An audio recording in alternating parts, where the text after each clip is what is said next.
All right, everybody, I've been waiting for this for almost 3 months. And I have tried this a couple of different times and it had varying degrees of success. I think this one actually is going to work really well, but I wanted to video it and go from where I pull the birds out of the garage to making the jerky and tell you how it tastes. So I have aged these birds since the last day of season was the 21st of January. And I think we went out 2 days before that. Today is March 21st. So basically 2 months. They have been laying breast down on my garage floor where it holds the temperature apparently at a really good temperature, because I've smelled all of these breasts. They have this very nutty, it's almost impossible to describe, but they still smell like geese and they do not smell rancid. So there's a definite difference. But I wanted to show everybody so I opened this bird up and that's what it looks like. It just looks like regular goose breast, but it's extremely tender. Like the second you put on this Havalon knife, by the way, if you guys don't have a Havalon knife, get one. It is razor sharp and you can cut with really,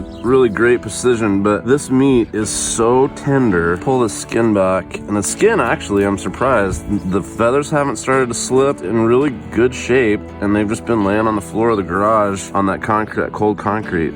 So you cut back in like this, right along the keel bone, and the only thing I don't know is I didn't gut these birds. I literally left them whole because I didn't want to cut anything open and inject anything inside. But you can see the meat is nice and red, and it is just, I mean, if you've ever breasted a goose out, you know that the meat is extremely really, really tender. And you can just see it just pulls apart down here close to where the rib cage is, and I'm cutting it because I don't want to leave any in the bird. But I'm very pleasantly surprised. I'm really anxious to get this on the smoker and see how the finished product. We're back in the kitchen. All right, so we're gonna wash these with cold water. And what I want to do is get all the blood. So there's this main blood vessel here, and you can see there's blood that pushes out of that. So you just massage it a little bit, get as much blood out of that main vessel as you can get.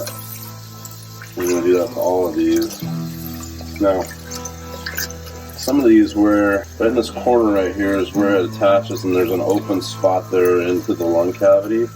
And I've noticed that on a couple of the birds had a little tiny bit of white mold growing there. So I'm going to trim all of the silver skin off and all of this little fat before I start cutting the jerky up. What we're going to do is we're going to take these out, and this is the tenderloin, and this makes a great piece of jerky, and it just comes off. There's a little tiny strip that lays right in the keel bone of that goose. I'm gonna cut this stuff off right here. By the way, these Havalon knives are legit, and I hesitated buying one for a really long time because I thought that's kind of wasteful. It's, you know, you putting new blades on it. Razor sharp when you need it.